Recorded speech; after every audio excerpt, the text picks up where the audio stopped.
저는 칼발트 전공은 아니고 루터로 하기를 했는데, 근데 이제 루터는 계속 연구 안 하고, 에큐메니즘도 하고, 또 칼발트 책을 또 읽고, 또 몰트만 책도 좀 읽고, 그래서, 본래 전공하고는 다르게 남의 다리를 많이 긁는 그렇게 흘러왔습니다.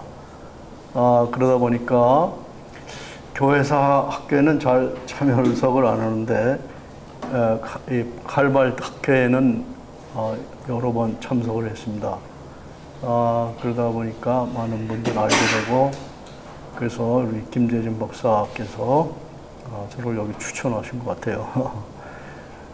근데 저는 기쁘게 생각하고, 이 기회를 통해서, 저도 이제 똑같이 배우는 입장에서, 또 다른 교수님들 가르칠 때 이제 종종 나오고 많이 나오려고 생각을 하고 있습니다.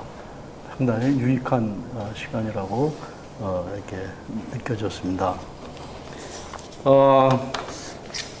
이게 좀 딱딱하잖아요. 그래서 이제 오늘 그 워밍업으로 제가 리플렉션 그러니까 이제 이 부분을 정리하고 난 다음에 뭐 이렇게 생각나는 것들을 적어봤어요. 그거를 먼저 한번 읽고 하는 방향으로. 그래서 11쪽에 가보십시오.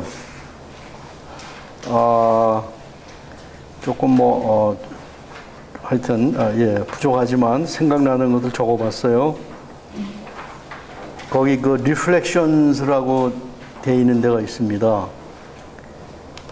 칼발트는 그의 교회학을 크리스천 도그매틱스가 아니라 처치 도그매틱스라고 하여 교회의 선포를 반성하고 준비하는 곧 교회의 기능이라고 이제 하였습니다. 근데 여기서 이제 선포가 이따가 우리가 이제 배우는데 나오는데, 이 preaching, predict, preaching만 얘기하는 거 아니고, 뭐 세례, 성만찬, 또 여러 가지 미션, ministry, 위트니스, 그 모든 거가 교회의 선포인데, 그거를 반성하고 준비하는 그런 교회의 기능.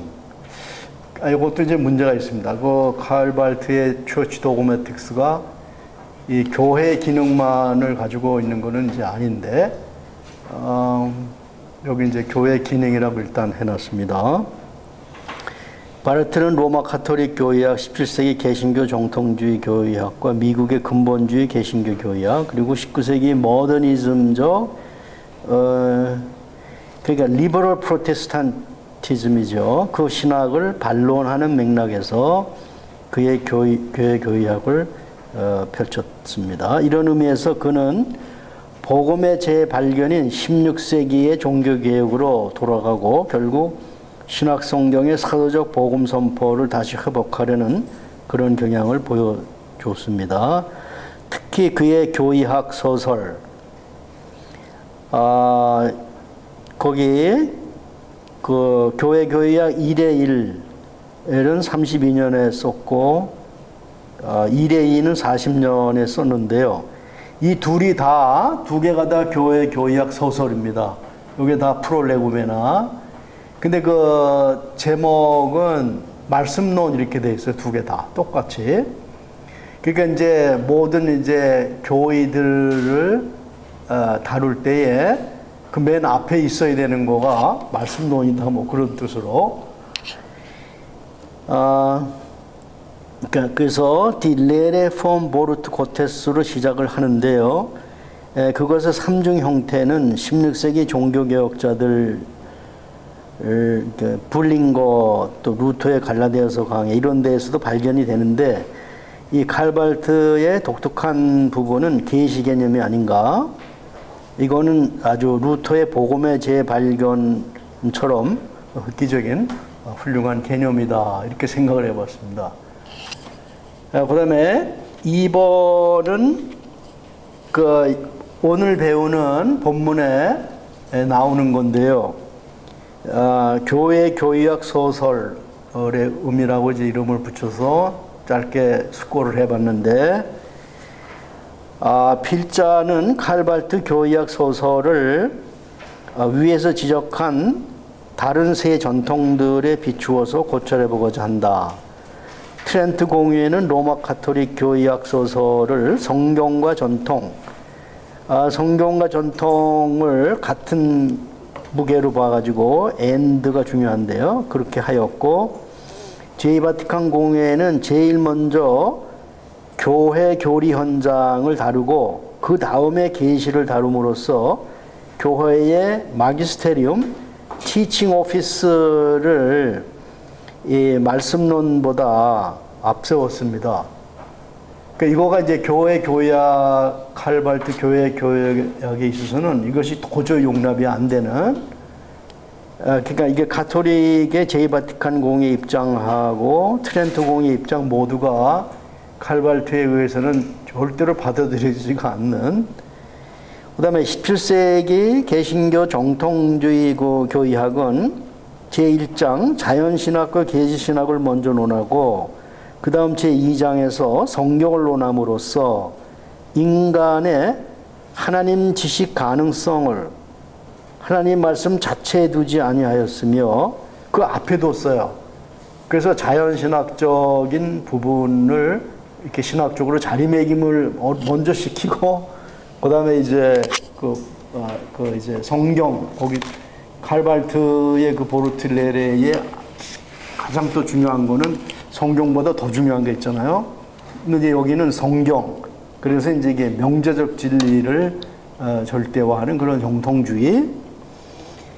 그 다음에는 19세기 리버럴 프로테스탄트 신학을 대표하는 슐라이마커는 인간의 보편적인 종교성에서 출발을 해가지고 하나님에 대한 절대 의존 감정을 먼저 논하고 이와 같은 경험적 신앙의 표현으로서 창조론, 신론, 인간론, 기독론, 교회론 등 모든 도구마들을 논하고 있다. 그러니까 이제 그 주관적인 혹은 주체적인 주관적인 종교 경험의 이 표현을 어떻게 하냐에 있어서 이 전통적인 기독교의 그런 그 도구마들을 사용을 하고 또 철학도 사용을 하고, 그래서 이제 그 슐라이마커에서 중요한 거는 그 experiential expressivism, 이게 experiential한 게 일단 중요하고, 그러니까 칼발트는 이렇게 게겐슈탄트, 이렇게 그 하나님의 아도네스가 중요하고, 이렇게 밖에서 오는 거와의 관계가 아주 세잖아요. 어떤 신학자보다. 근데 이제 슐라이마커는 전혀 반대로, 근데 이게 모더니즘이 대부분 그런 식으로 이제 갔거든요. 그래서 이제 슐라이마커를 칼발트가 이제 뒤집어 놨다는 말도 그러잖아요. 그래서 여기 이제 그 도구마들을 사용을 하는데 슐라이마커는 이런 식으로 사용을 했어요. 종교 경험에 그걸 출발점으로 해가지고. 근데 이제 이게 칼발트는 이제 요거를 뒤집어서 하나님의 말씀의 성육신, 그것이 이제 우리 밖에서 온 그거에 이제 아도네스가 중요한데, 그거가 이제 그거를 아주 초석으로 하고, 그리고 많은 도구마들을 거기에 입각해서 리오리엔테이션을 시키는, 요거 이제 좀 어려운데 이따가 설명을 다시, 굉장히 중요한 부분인데요. 그래서 그거에 이제 슐라이마커하고 이렇게 반대로, 이에 반하여 칼발트는 교회의 교독권과 전통을 앞세우는 로마 가톨릭 교회 교의학, 성경의 모든 명제들을 직접적이고 절대적인 하나님의 말씀으로 보며 변증신학, 아폴로제틱스인데 여기는 변증신학을 주장하는 17세기 개신교 정통주의와 20세기 초 미국의 개신교 근본주의, 그리고 글라우벤슬레레, 이게 이제 슐라이마하나 리출이나 하르낙이나 이런 사람들의 그 도그마틱스를 이렇게 통틀어서 글라우벤슬레레, 이게 믿는 바에 대한 이게 도그마들 믿는 바, 이게 중요한 거야. 믿는 바, 이게 믿는 주체. 그래. 그러고 이제 그거의 표현으로 도그마들. 이게 이제 모더니즘의 공통적인 특징으로 되어 있는 것이죠. 그래서 이제 교의학의 살아있는 대상, 게겐슈탄트, 다스 보르트 고테스, 이 말씀과 신앙의 사건으로 노종된 삼위일체 하나님과 또 인식의 길을 분명히 하는 교의학의 학문성을 제시했다. 칼발트는. 이거 이제 본문에 나옵니다. 이거 좀, 예. 그러니까 이제 그러니까 이제 뚱크 에트 일릭 에트 뚱크 아웃데 에트 타임, 거기서 일어난 그 이제 말씀이 성육신하신 어마어마한 사건, 그거가 늘 게겐슈탄트로 되어 있고, 그거를 알아갈 수 있는 길이 이게 이제 그 에어켄티니스 베크라고 되어 있는데, 이게 이제 그 성경이고, 이게 다른 잡스러운 거는 없고, 이렇게 해가지고 이게 이제 신학의 학문성, 신학의 비션샤프트리카이트라고 할까? 이거를 주장을 했습니다. 신학의 학문성. 이게 이제 다른 학문들의 학문성의 원칙을 따른 건 아니로되 기독교의 고유성을 어디까지나 하지만은 거기에 뭔가 이제 우리 기독교의 이걸 이제 이걸 우선적으로 믿고 생각을 할 때 학문성하고 약간의 시밀라리티가 없잖아 있는 거죠. 그러나 거기서 출발한 건 아니고, 이따가 이제 이거 본문에 나옵니다. 그래서 이제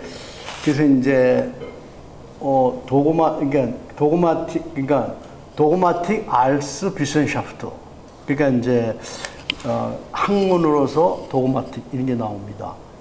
그다음에 이제 그 도그마틱의 소설의 문제, 프롤레고만의 문제도 나오고, 오늘 얘기하는 거가 요점들이 그런 겁니다. 그다음에 이제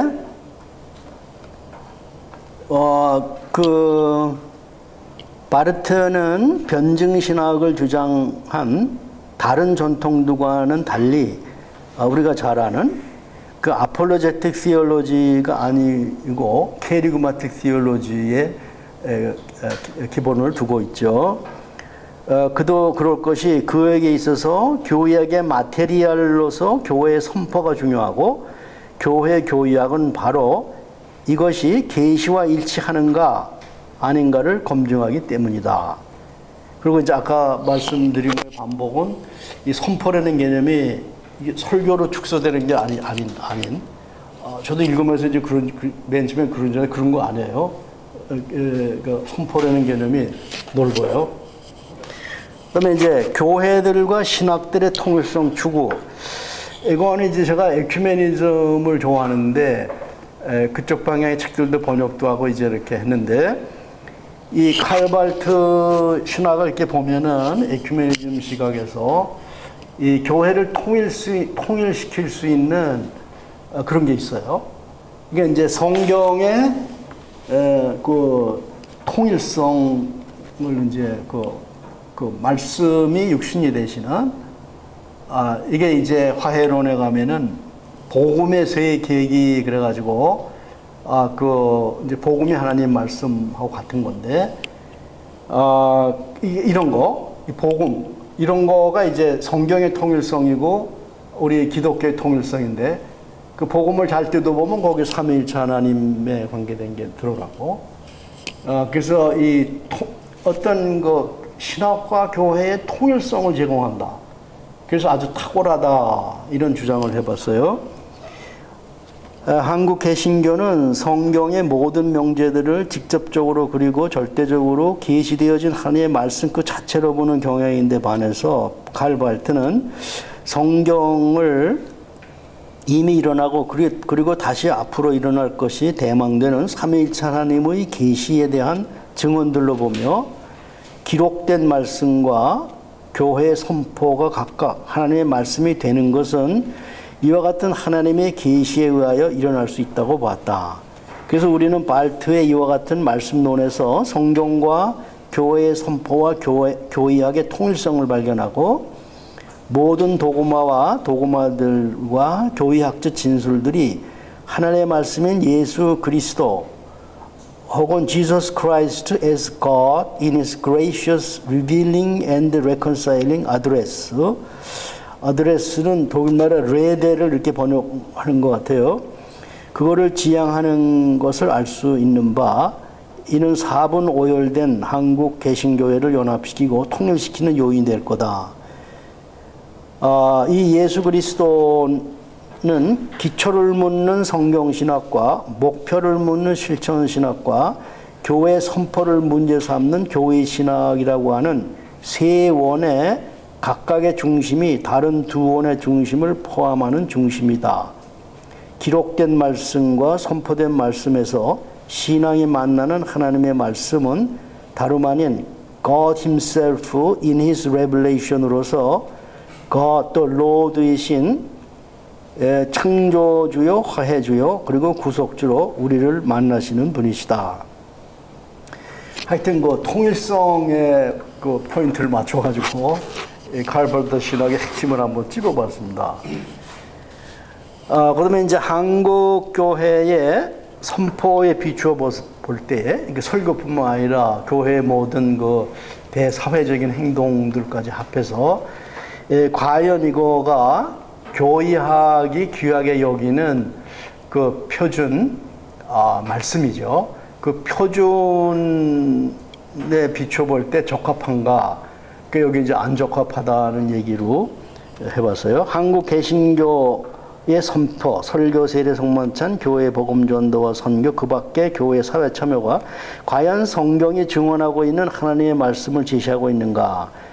기복신앙, 교회 성장주의, 개교회주의, 성공지향주의 등을 내용으로 하는 한국교회 설교와 선교와 전도가 과연 성경에 증언된 그 하나님의 말씀에 얼마나 근접하고 있는가? 한국교회는 성경의 명제들을 곧바로 직접적이고 이거 몇 번 반복되는데 절대적인 하나님의 말씀 그 자체로 본 나머지 진정으로 만나야 할 그 너머에 있는 실제를 외면하고 있는 것이 아닌가? 한국 개신교는 교회 선포가 성경의 명제적 진리들과의 일치해야 한다고 생각한 나머지 바르트의 교의학의 내용과 같은 하나님의 말씀을 근거와 출발점으로 하는 교의학적 진리들을 전적으로 무시하고 있는 것은 아닌가. 그리고 한국 개신교의 교의학은 과연 어느 정도 도구마를 겨냥하는 거예요. 도구마는 좋은 의미의 도구마. 이게 이따가 본문에 나오는데요. 그 다음에 이제 다섯 번째는 하나님의 말씀의 문화화와 초문화성. 이건 제가 아주 좋아하는 건데요. 그러니까 예를 들어서 사복음서도 그렇고 바울서관도 그렇고 거기서 얘기하는 복음이 이미 그게 이제 인컬츄레이트 돼가지고 어떤 분은 그걸 캐피탈 레터 더 거스플로 쓸 수도 없다. 그냥 소문자 거스플. 그리고 그때 그 상황 속의 거스플. 근데 이제 칼발트의 글에서는 그 인컬츄레이트 된 차원과 그거를 초월하는 차원이 함께 있다. 근데 이분이 아주 탁월하게 그거를 지향하시는 것 같아요. 그래서 읽어보면은 발트는 성경과 교회의 선포 모두가 인간의 말로서 하나님의 말씀이 되어야 한다는 것으로 본다. 그러니까 인간의 말이라고 할 때는 문화 속에 있는 거겠죠. 하나님의 말씀은 문화화에도 불구하고 초문화성을 지니고 있다고 하는 말이다. 예수 그리스도는 참 인간으로 주 참 하나님이시기 때문에 A주라는 차원에서 문화 속의 한 인간이시면서도 또 참 하나님이라는 차원에서 하나님이시고 구세주이기 때문에 그러니까 문화와 초월성을 한꺼번에 가지고 계시는 성경은 유대교적이고 헬레니스틱 문화를 매개로 하나님의 말씀을 증언하고 사도들의 선포와 역사 속의 모든 교회들의 선포 역시 문화화를 통하여 저 하나님의 말씀을 매개한다고 보여질 때 그리고 예수 그리스도께서도 문화 속에서 한 인간으로 현존하는 것으로 보여질 때 우리는 말씀의 문화화를 발견한다. 그럼에도 불구하고 우리는 칼발트에게 있어서 이 말씀의 초문화성을 주장할 수 있다. 그 이유는 성경과 선포 모두가 저 하나님의 원초적인 말씀을 증언하고 있기 때문이요. 이 원초적 말씀 역시 문화화한 인간에게 매개되긴 하지만은 성령을 통하여 초문화적으로 인간에게 현존하기 때문이다. 그러면서 늘 이제 칼발트는 우리에게 이렇게 계시가 되어지시면서도 리빌드 되어지시면서도 동시에 히든네스를 늘 얘기를 하기 때문에 이 문화화 얘기를 하면서도 그 말씀의 아더네스, 말씀의 타자성을 항상 그 확보를 하는 아주 귀한 그 신학사상을 우리에게 소개해 준다고 생각합니다. 그게 이제 모더니즘, 포스트모더니즘 관계에 있어서도 칼발트가 그 모더니즘 극복을 위해서 한 몫을 하는 그러니까 그걸 위해서도 이제 사람들이 글 쓰고 막 포스트모더니즘이 어떻게 그러니까 모더니즘이 어떻게 칼발트에게서 극복이 되느냐. 그래서 하나의 복음은 다양한 문화 상황에서 네 버전의 복음서들로 선포되었고 하나의 복음이 사도들에 의하여 여러 다양한 문화 상황들에 선포되었으니 오늘날 우리 교회의 선포 역시 다양한 문화 상황에서 선포되어야 할 것이다. 이게 한번 칼발트의 그 말씀에 대한 걸 부딪히면서 에큐메니즘 입장에서 이제 이런 입장인데 그거하고 연결이 됐습니다. 그 다음에 선포, 도구마들 그리고 교회학적 명제들. 흔히 한국 개신교는 도구마와 도구마들과 교회학적 진리들을 무시하고 명제들로서 이게 또 세 번째는 직접적이고 절대적인 하나님의 말씀인 성경이 호소하고 있는데 우리는 칼발트에게서 선포가 이 도구마와 도구마들과 교회학적 진리들과 긴밀하게 관계되어 있음을 배운다. 근데 여기서 이제 종전의 도구마와 도구마는 단수고 도구마들, 교회학적 진리들을 빨리 얘기하면은 기독론적으로 이 칼발트가 리오리엔테이션을 전부 했어요. 이제 그러면서 이제 도구마와 도구마들과 교회학적 진리들을 주장을 하는 거죠. 근데 이제 우리가 너무 도구마들, 교회학적 진리들 그러면 무시하는 경향이 있어요.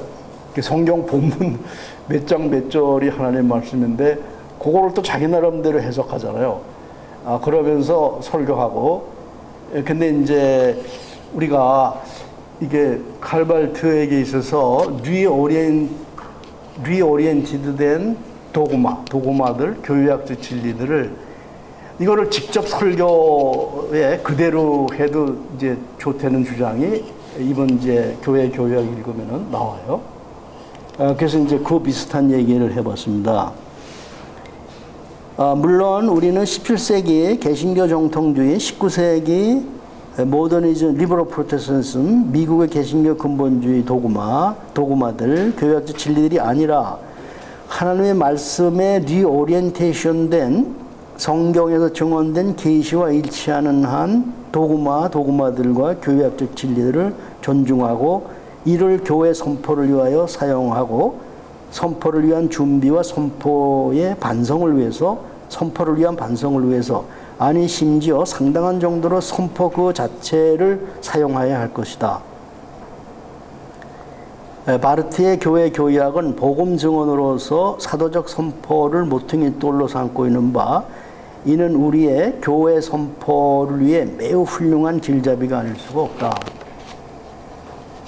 그러니까 이제 칼발트의 이제 뭐 선택론, 창조론, 인간론, 뭐 화해론, 이제 이런 것들이 이제 단수 도구마에 이게 이제 다시 정의된 도구마들인데, 각 도구마들이 얘기하면 예수 그리스도, 성육신하신 예수 그리스도, 하나님이신 인간이신, 하나님과 인간의 관계의 모든 걸 계시하신 그분을 중심에 두고 근거리에 있는, 종말론도 마찬가지고, 그러니까는 선택교리, 뭐 창조론, 인간론, 이제 뭐 화해론, 윤리도 마찬가지고, 종말론, 이게 전부 이 기독론과 같은 거리에 있는 이제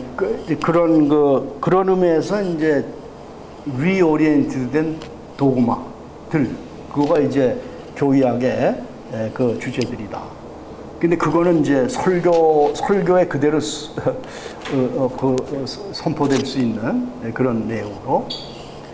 근데 이제 한국 교회가 이게 강단에서 신학적인 얘기하면 무지하게 싫어하는 것 같잖아요. 근데 이제 칼발트의 사상은 그게 아닌 것 같아요. 그 다음은 제가 준비가 덜 된 부분이라 그냥 지나가려고 생각하는데, 교의학은 교회의 기능만을 수행하느냐, 근데 그게 아니라는 얘기를 하려고. 칼발트 신학은 교회에만 붙들려서 교회를 위한 신학으로만 일하냐, 그게 아니라는 얘기를 하려고 그러는데, 좀 이거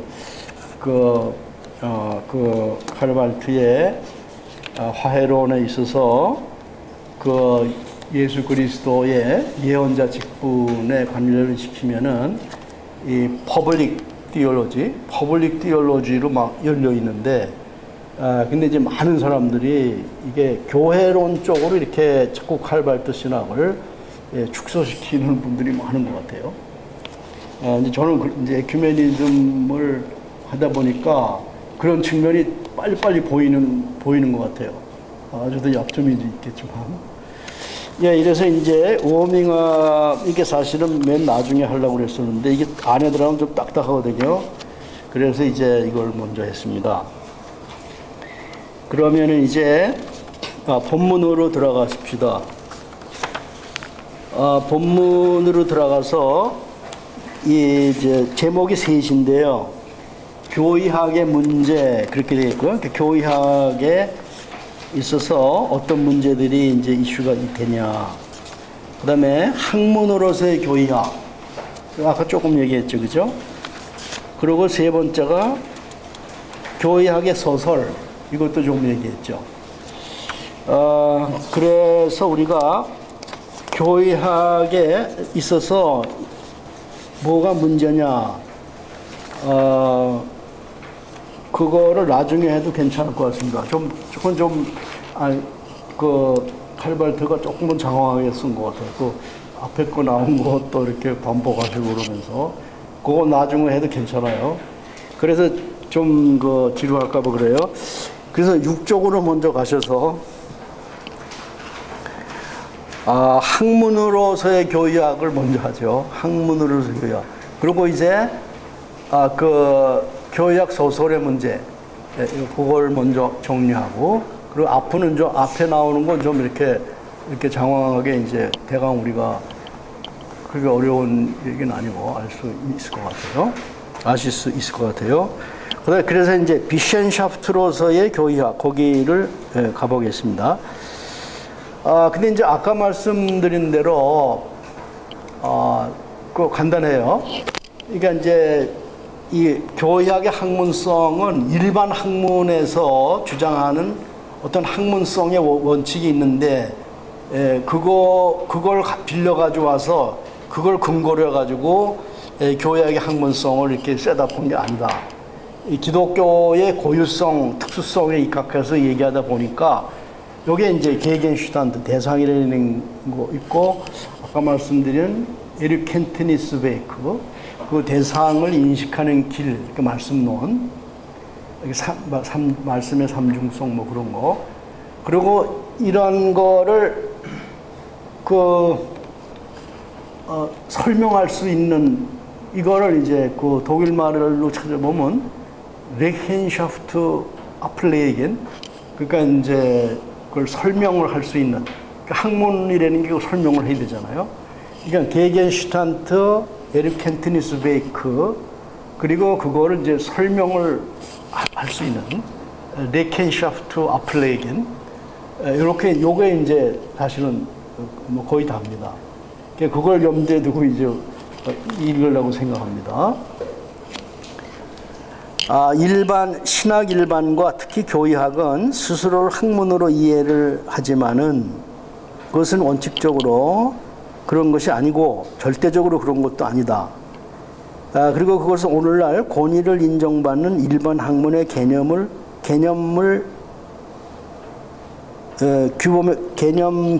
규범에 따른 것도 아니다. 하지만 그것은 타 학문의 지식에 대한 노력을 거부하지 않는다. 그도 그럴 것이 그것은 타 학문들이 각각 자기 영역에서 그 나름대로의 방법론을 가지고 그것의 대상을 추구하는 것처럼 교회를 the hidden yet very real sphere of all such effort. 그러니까 교회에서도 그런 노력이 이제 있는 그런 영역인데요. 그걸 인정하면서 나름대로의 에어켄트스베 방법론을 가지고 그것의 대상을 추구하기 때문이다. 요게 이제 그 도그마틱의 학문성이 제시됐죠. 교의학이 자신을 학문으로 이해할 경우 그것은 그렇게 정의할 때 그것은 교회에 대한 책임, 곧 도구마에 대한 책임과 이 도구마에 의하여 부과된 과제에 대한 책임 하에서 그렇게 정의하는 것이다. 타 학문들 역시 나름대로 각각의 공동체에 대하여 책임적인 봉사를 하고 있는 것이지만, 그러니까 이제 공동체를 위해서 봉사한다 이거죠. 타 학문들도 그렇지만 우리 교의학도 그렇고, 타 학문들 역시 나름대로 각각의 교의학은 첫째로 도구마, 곧 하나님의 말씀이 교회의 선포와 일치하는가에 대한 물음에 있어서 이 특별한 물음에 의하여 한정되는 하나의 지식의 길을 걸어야 한다. 그런즉 둘째로 교의학은 교의학에 관하여는 모든 사람들이 그와 같은 지식의 길에 대하여 설명에 참여할 수 있다고 하는 사실을 깨닫게 된다. 이게 아까 말씀드린 독일말은 레켄샤프트 아플레겐 그렇게 돼 있어요. 그래서 이 두 가지 점에서 바르트는 교의학의 객관성을 말한다. 칼발트에 있어서 교의학의 학문성의 근거는 도구마. 이제 여기 이제 하나님의 말씀이라고 그러기도 하고, 또 하나님께서 은혜로 계시하시고 화해하시는 말 걸어오심. 이게 사실은 교의학 4권 이게 전부입니다, 사실은. Revealing and Reconciling Address. 이게 교의학 4권, 제4권 전부예요. 이것과 일치하는 교회의 선포. 결국 예수 그리스도께서는 교회의 본질의 객관성과 그것에 이르는 지식의 길에 대한 많은 사람들의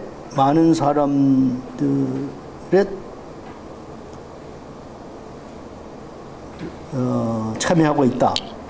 따라서 그는 교의학이 다른 학문들과 이 점에서 형식적인 공통점을 가지고는 있지만 그것의 대상과 방법론의 특수성과 고유성 때문에 다른 학문들과 구별되어야 하는 것.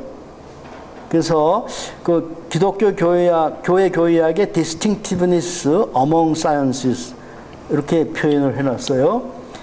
그래서 발트는 앞에서 리얼 도구마, 이건 좋은 거예요. 리얼 도구마, 단수를. 리얼 도구마에 대한 지식은 신앙을 전제하는 지식 추구에 해당하는 것으로 보았으니,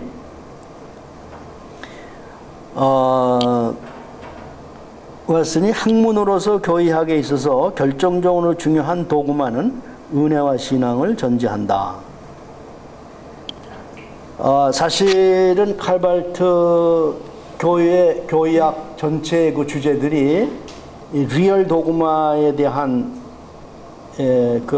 지식, 이게 이제 그러니까 이따가 말씀드리려고 하는데, 그 신앙의 지식 추구 그런 차원에서 그 아날로기아 피데이, 그러니까 이제 그 신앙의 유비, 이제 그렇게 설명을 할 수가 있습니다. 바르트는 학문으로서의 교의학에 대한 좀 더 본격적인 이야기를 하기에 앞서 여기서 이제 정규적인 교의학이라는 말이 나오고 비정규적인 교의학이 나오는데요. 그러니까 이제 비정규적인 거는 좀 이렇게 단편적으로 이렇게 신학적 주제들을 다룬 그런 옛날의 고전 책들도 있고 요즘에도 없지 않겠죠. 그리고 이제 정규적인 거는 어느 학파나 학교에서 사용하는 이렇게 아주 조직신학 이런 걸 얘기하고, 그 얘기는 그냥 지나가고, 거기 이제 278이라고 되는데 그 다음 보면요. 그래서 칼발트는 정규적인 교의학과 비정규적인 교의학의 학문성이란 얼마나 하여튼 이런 교의학이든 저런 교의학이든 간에 그것의 학문성이란 얼마나 그것들이 그것의 과제에 착달러 붙어 있는가에 달려 있다고 본다. 그것들의 과제는 교회 선포가 성경에서 증언된 계시와 일치하는가에 대한 비판과 교정에 있다. 그래서 발트는 그것이 정규적이든 비정규적이든 학문적인 교의학에게는 세 가지가 요청된다고 한다. 그것은 교회 선포 그 자체에 대한 문제에 부심하지 않으면 안 된다. 근데 이제 이게 이제 교의학이 이 교회 선포의 문제를 다루지, 그렇지 않으면 이게 제 말로 하면 이렇게 스페큘라티브한 그런 신학으로 잘못 삼천포로 빠진다 이거죠. 그래서 이제 그리고 너무 스페큘라티브한 신학으로 가지 않는 길이 교회 선포의 문제를 다루는, 그거가 제대로 제기를 가고 있는가, 그래야지. 그렇지 않으면은, 근데 이제 자신의 교회 교의학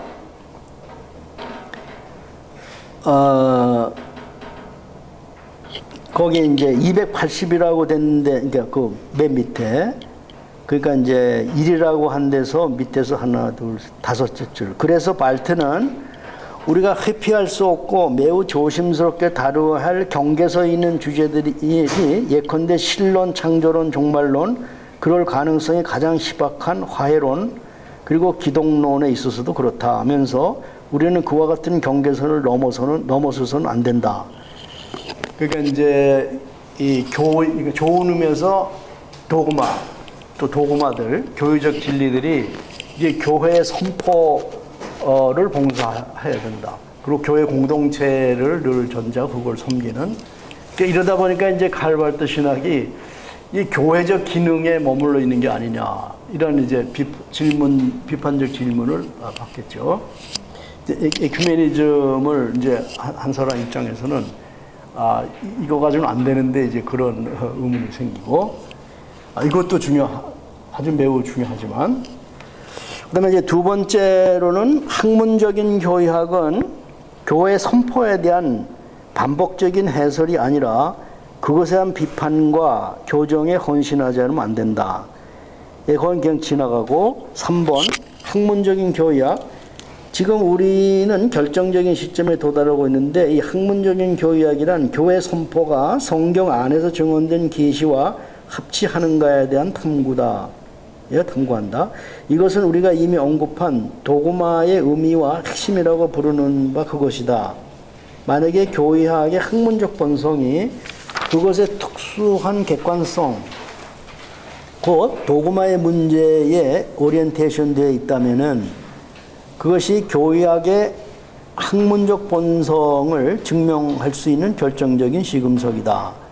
교의학은 교회 선포가 측정되어지는 표준이 철학, 윤리학, 심리학 혹은 정치학 이론이 아니라 성경에서 증언된 계시인가 아닌가에 의하여 서고 넘어진다. 발트는 그렇다고 우리가 철학이나 윤리학이나 심리학이나 성취학을 무조건 무시하는 것이 아니고 우리가 받고 있고 받아야 할 교육을 무시하는 것도 아니며 이와 같은 문화가 우리를 교육학자로 만드는 것도 아니다. 오직 성경, 징표로서의 성경이 이제 성경을 징표로 볼 때 이게 예수 그리스도를 가리키는 그런 의미에서 징표.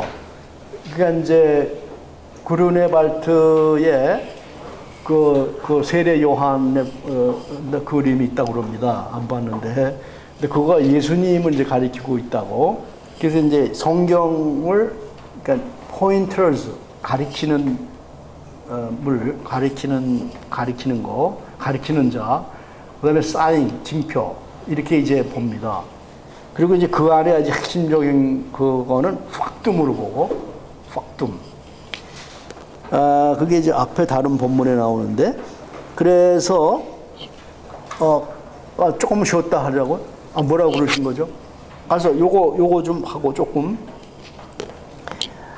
그래서, 사인이 우리를 교육학자로 만든다고 하는 것이다. 그래서 발트는 신학 역시 인간의 하나의 활동이라며 신학과 교육학을 타 문화들 혹은 타 학문 분야의 관계에서 이해를 한다. 즉 칼발트는 각 학문 분야가 가지고 있는 각각의 특수하고 고유한 그 분야의 대상과 법칙성을 인정해야 하는 것처럼 우리는 신학과 교육학 분야의 대상과 그것의 법칙성을 인정하지 않으면 안 된다. 이것이 이제 개혁교회 전통의 그 독립 주권론이라는 게 있습니다.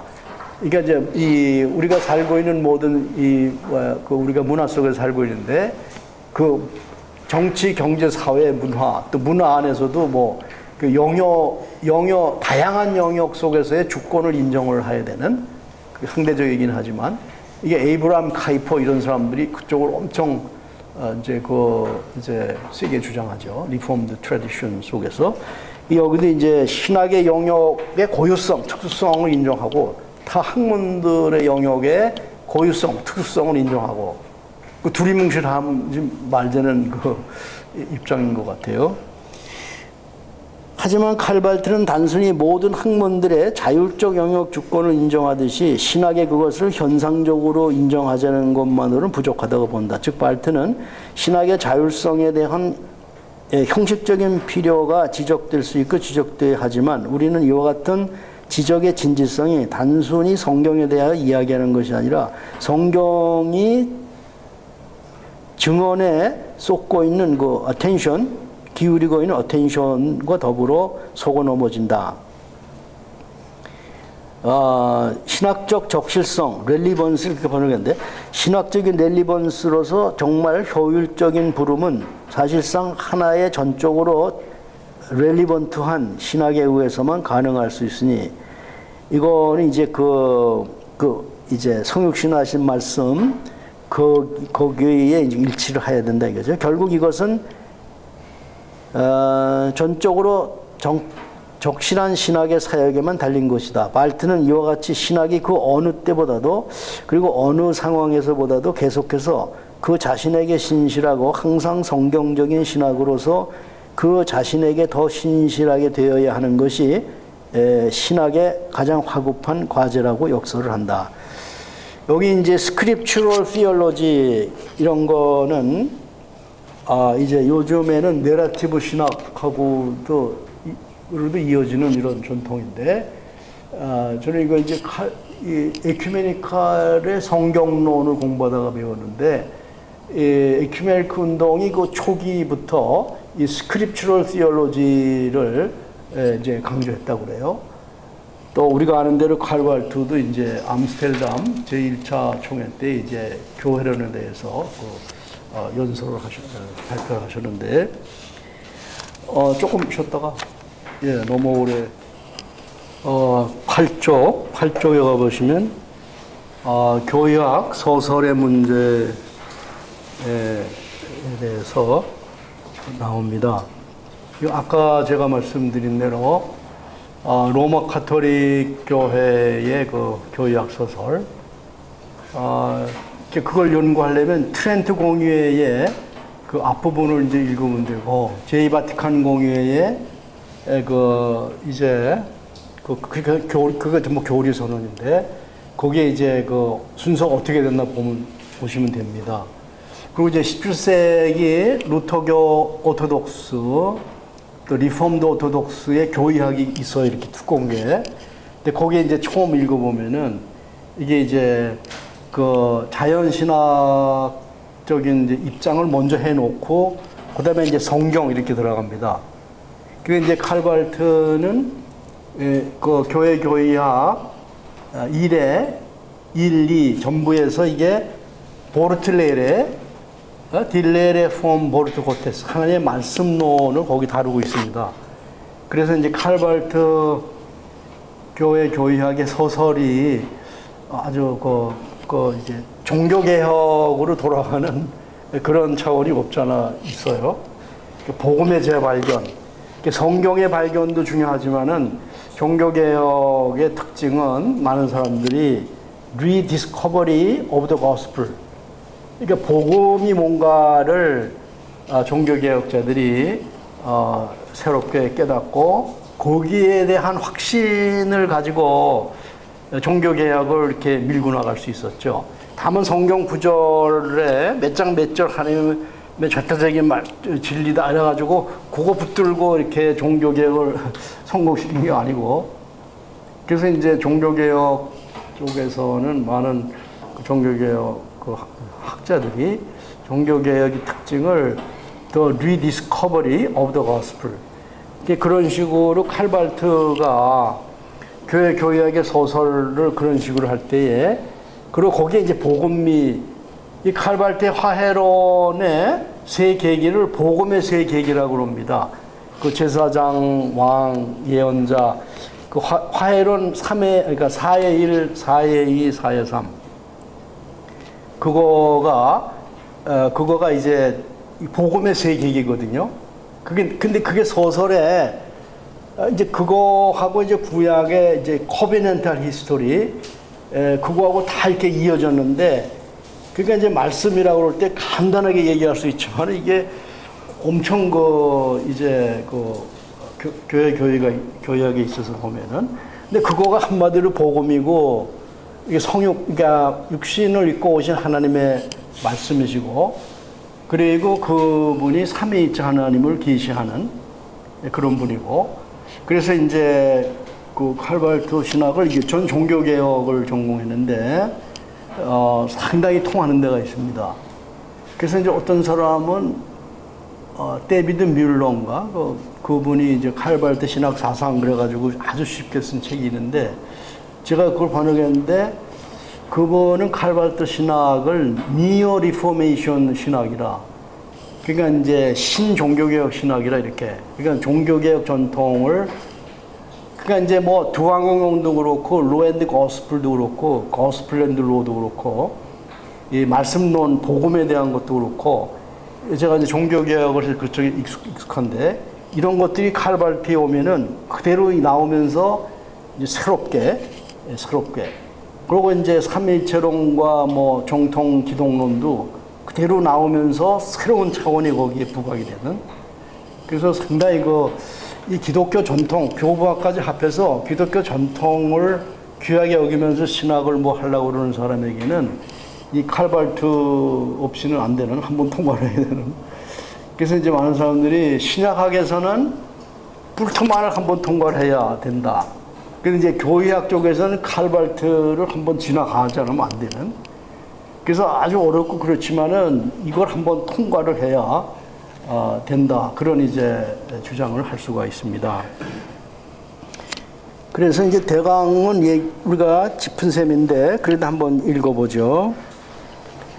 칼발트는 이제 본 섹션, 하나님의 말씀, 도구마, 그리고 교의학, 이게 이제 그 섹션 7인데 본 섹션의 진정한 목표에 도달한다. 그는 다시 한번 신학을 학문이라고 하면서 그 이유를 이렇게 말한다. 그것은 의식적으로 그리고 명시적으로 그것의 대상에 의하여, 자해에 의하여 특수하게 규정된 그 자신만의 독특한 인식의 길을 걷고 있기 때문이다. 그러니까 디사헤에 의해서 규정된 그런 성경 이해라고도 할 수 있겠죠. 켄티스베크가 말씀의 삼중성을 다루기 때문에 그러니까 디사헤와 뗄 수가 없어요. 그런데 이와 같은 인식의 길에 대하여 로마 카톨리시즘과 프로테스탄트 모더니즘이 복음적 교회의 그것과 다르다며 발트는 복음적 교회 입장을 내세우는데 그것은 그가 섹션 2에서 다룬 교의학 소설의 과제이고 그가 이 과제에 관련하여 지금까지 논한 것은 교의학의 표준에 대한 정의였다고 한다. 그런데 그는 아직 교의학에서 채택되지 않으면 안 되는 인식의 길 그 자체에 대하여는 다루지 않았다며 앞으로 이 표준의 적용에 대하여 논하려고 한다. 발트는 다시 한번 교의학의 과제를 정의한다. 그것은 한 주어진 시간에 행해지는 교회의 실질적인 선포를 검증하고 비판하며 교정하는 과제인데 그 다음에 우리는 하나님의 말씀이 교회에게 주어진 하나님의 계시에 대한 증언으로서 성경의 형태로 교회에게 구체적으로 대면해 오는 것으로 보았다. 성경과 일치하는 교회 선포는 교의학이 알려고 관심하는 도구마 그 개념의 성취다. 이제까지 우리는 교의학의 표준에 대한 정의를 넘어서지 못했다. 그는 여기에서 이제 이를 넘어서서 인식의 길을 정의하고 이 표준 사용을 정의하려고 한다. 이미 말씀의 삼중 형태를 다룬 섹션 4에서 발트는 상호 관계 속에 있는 선포와 성경의 관계를 논했거니와 이미 여기에서 우리의 현 주제에 해당하는 교회 선포와 성경과 일치에 대한 하나의 비판적인 탐구에 이르는 인식의 길에 대한 길이 암시되었다고 한다. 그래서 그는 이제 하나님의 말씀의 이중적인 형태로서 선포와 성경에 대하여 논한다. 그는 어떻게 전자가 후자에 의하여 측정되고 비판되며 교정되어야 하는가를 논한다. 칼발트는 이미 자신이 논하기 시작한 인식의 길이 분명해지려면 다음과 같은 세 가지 점이 더 분명해져야 된다고 한다. 우리는 우리가 성경을 교회 안에 세워진 약속의 표징으로 또 즉 하나님의 말씀의 계시에 대한 증언으로서 그와 같은 한계 안에서 선포가 측정되어야 할 하나님의 말씀으로 이해할 때 측정되어야 할 하나님의 말씀을 이해할 때 이것이 어떻게 이해되어야 하는가를 제시해야 된다.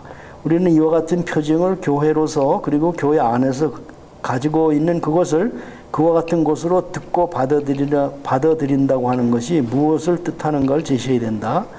이는 성경에 대한 명시적인 가르침에 대한 것이다. 둘째로 우리는 인간의 말로서 교회 선포가 약속에 의하여 하나님의 말씀이 될 수 있고 되어야 한다고 하는 사실을 어떻게 이해해야 하나를 제시해야 된다.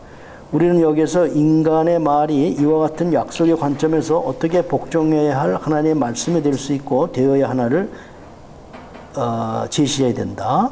우리는 이 약속의 관점에서 종속되어야 할 규범을 제시하지 않으면 안 된다.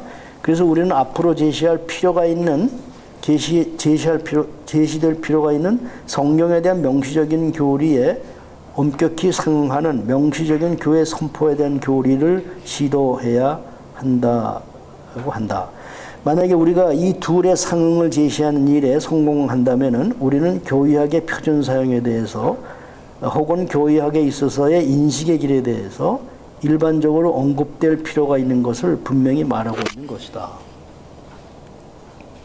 바르트는 하나님의 말씀 그 자체에 대한 물음이 없이는 앞에서 언급한 교회 선포와 성경에 상응하고 성경 및 교회 선포에 대한 탐구가 공중에 떠버릴 것이라고 한다.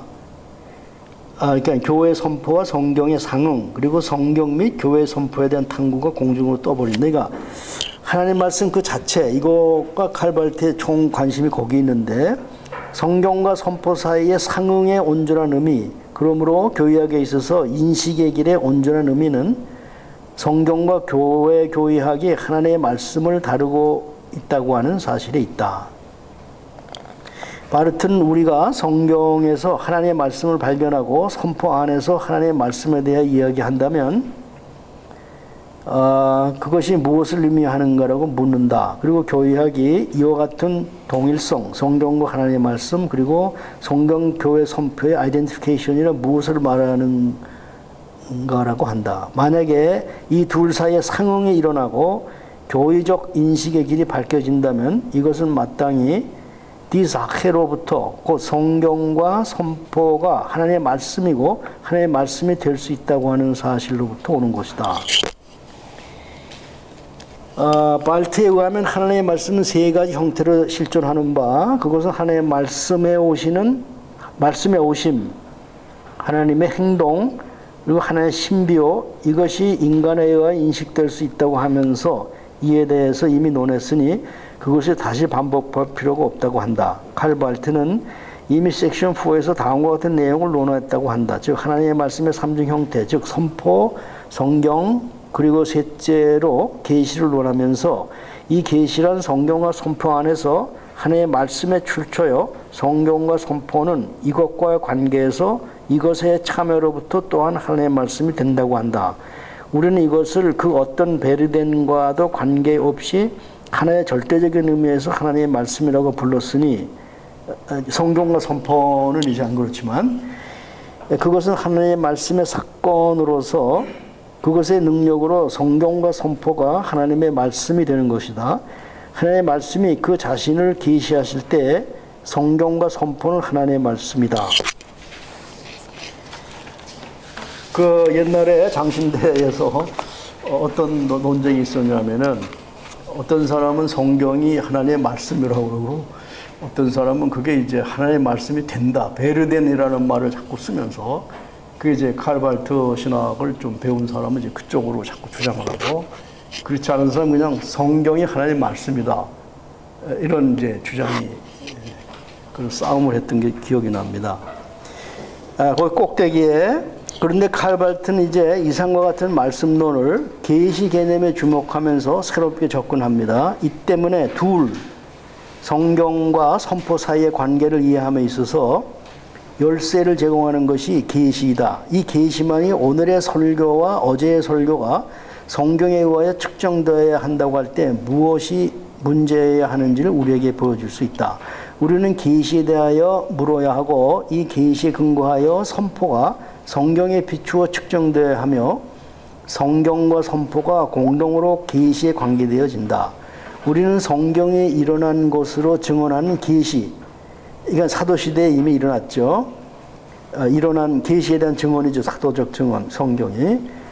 우리는 성경이 일어난 것으로 증언하고 있는 계시, 또 선포가 장차 일어날 것으로 약속하고 있는 계시의 구체적인 개념과 관계하고 있는데, 이때 우리는 교회 선포에 의하여 채택된 성경과 성경에 의하여 움직여진 교회 선포 안에서 예수 그리스도의 현현이라고 하는 하나의 특수한 과거를 내포하고 있는 하나의 구체적인 괄호 안의 내용과 장차 인간들이 하나님의 말씀을 들을 순간인 하나님의 특정한 미래와 관계하고 있는 것이다.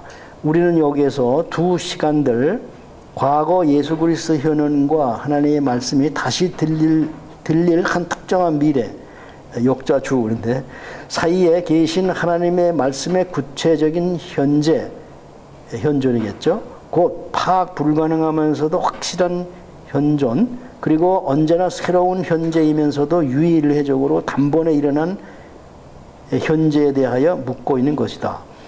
물론 계시의 실제는 개념 저편에, 심지어 바로 성경과 선포로부터 파생된 개념 저편에 있다. 그 개념에 의해서 구속받는 게 아니다. 우리는 이 실제를 논하려고 할 수가 없다. 그건 이제 말로 할 수 없는, 이제 믿는 건데, 우리는 아직 하나의 구체적인 계시 개념, 즉 하나님의 말씀의 구체적인 현존을 논하고 있는 것이다. 우리는 하나님의 계시에 대한 개념을 다루고 있는 것인데, 여기서 하나님은 성경과 선포에 따르면은 예수 그리스도의 아버지요, 예수 그리스도 자신이요, 이 아버지와 아들의 영이시다. 이와 같은 하나님 개념이야말로 교회에게 유일한 관심사요, 성경과 선포 사이의 관계가 문제된 이 시점에서 우리는 오직 이와 같은 구체적인 계시를 탐구할 따름이다. 즉 바르트는 삼위일체 하나님의 구체적인 계시를 주장하고 있는 것이다. 바르트는 성경과 교회 선포 사이의 상응에 대한 탐구를 위하여 성경에서 이미 일어났고 증언되었고 선포에서 장차 다시 일어날 약속된 계시 사실 das Faktum der Offenbarung을 분석한다. 바르트는 하나님께 스스로 계시하신다고 하는 사실이 성경과 선포에 있어서 우리들 앞에 어떻게 놓여 있는가를 분석함으로써 말이다. 하지만 이와 같은 팍툼에 대한 분석은 교의학에서 삼위일체론이라고 하는 주제로 이루어진 바의 발전에 불과할 수 있다.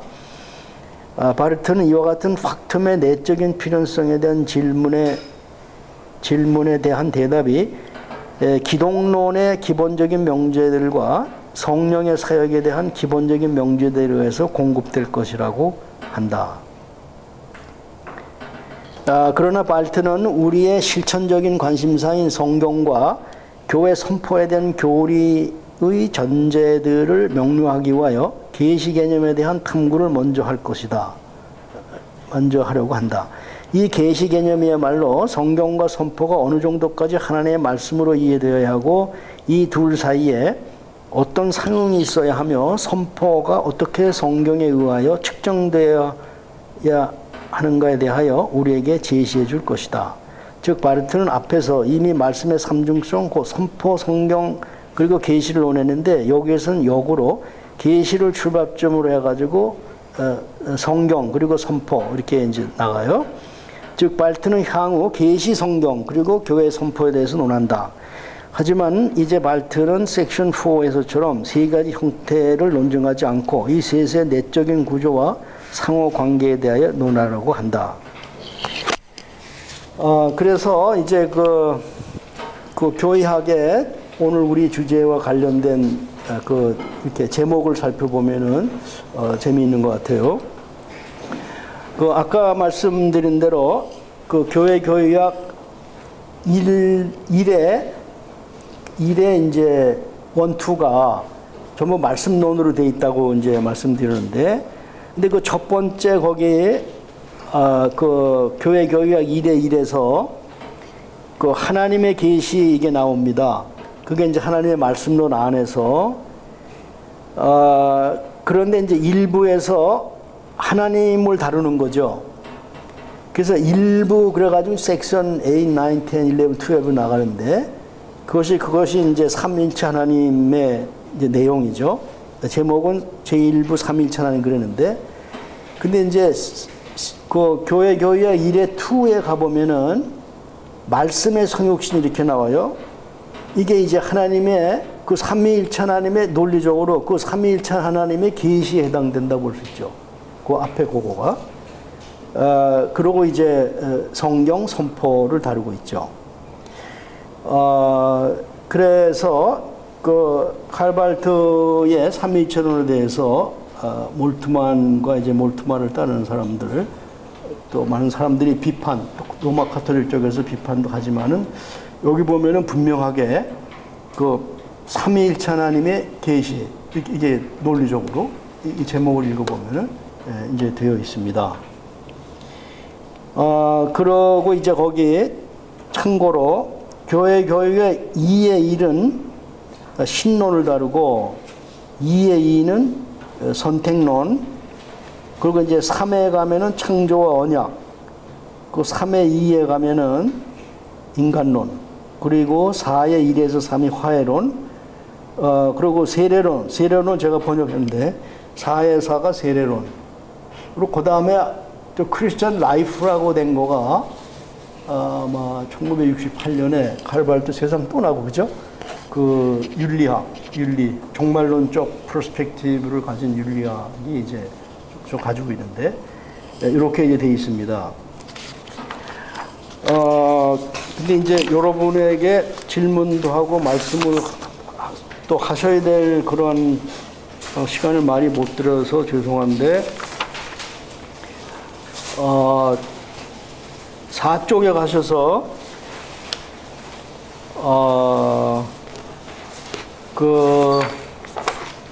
한쪽,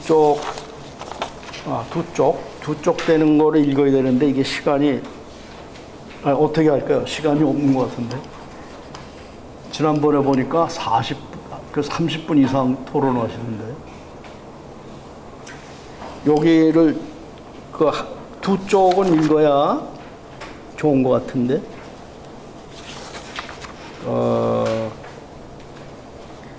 근데 거의 나오긴 나왔어요. 그냥 질문하십시오.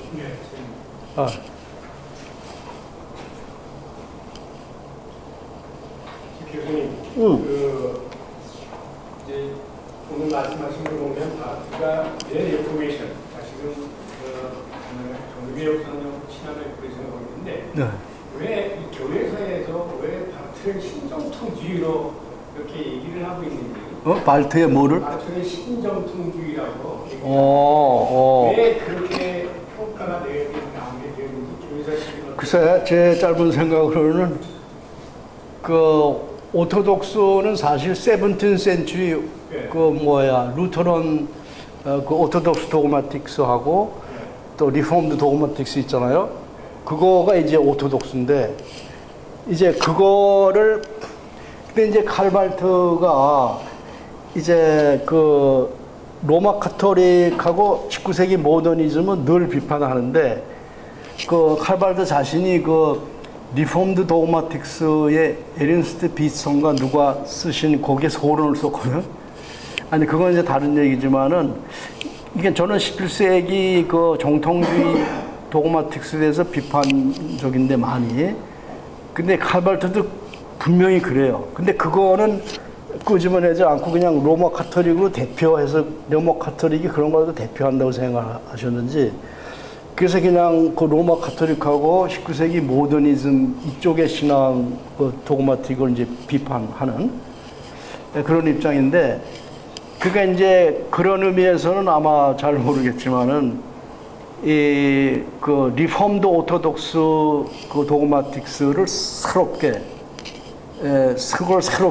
이제 그 아까 도그마스 또 교리적인 진리들을 이 복음의 기독론에 아주 그게 그 상당히 어마어마한 뜻이더라고 칼발트에 있어서 그거에 리오리엔테이션 시켜가지고 이거 어떤 분은 깔때기에다가 이 자료를 놓고 다시 뽑아내는 식으로 그러니까 이제 오토독스를 그 이제 깔때기에다 넣고 그 기독론에 있게 다루 뽑아냈다 이걸. 그러니까 요게 이제 니오토독스 그거 아닌가. 근데 이제 아까 말씀드린 데이비드 뮬러 그 교수님은 칼발트 밑에서 유학자 그런 분인데, 근데 이제 그분이 쓴 칼발트 신학 사상에는 니오 레포메이션이라고 그래서 또 네오 오토독스라고 안 그러고. 근데 이제 칼발트 자신은 그런 말을 한 번도 안 썼 걸로 알고 있거든요. 흔히들 그 보수적인 측에서 바흐를 비판할 때 뭐를? 보수적인. 예, 근본주의자들이 이제 비판할 때 바흐를 신정토주의자다 이렇게 얘기를 하게. 그러면 그게 사실은 좋은 건데, 그죠? 그렇죠. 근데 정통주의를 새롭게 무슨 의미로? 네거티브하는. 그래 말이야, 네거티브. 그게 참 이해가 안 돼. 그러니까 이제 그분들은 미국의 이제 워필드, 하지, 아치버드, 알렉산더, 골드 프린스턴 그 전통 좋아하고 11세기 리폼드 오토독스 좋아하고. 그런데 이걸 좋아하는데 왜 이렇게 안 나가고 이게 네 오토독스다 그래갖고 여기에 가치를 여기에다가 두고 하는 생각 같아. 그 잘못된 생각 같아, 그죠? 근데 그 근본주의자들은 텍스추얼 이 보호 문자 주의를 보호하고, 그다음에 이 바르트는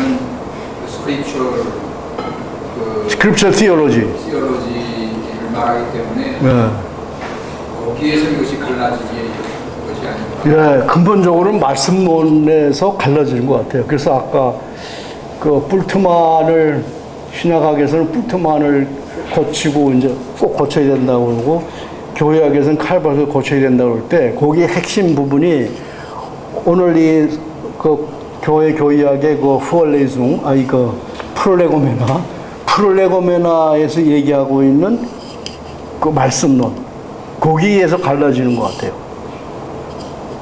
그러니까 이제 제가 그게 하도 그 한이 맺혀가지고 한 3번인가 몇 번 반복을 했잖아요.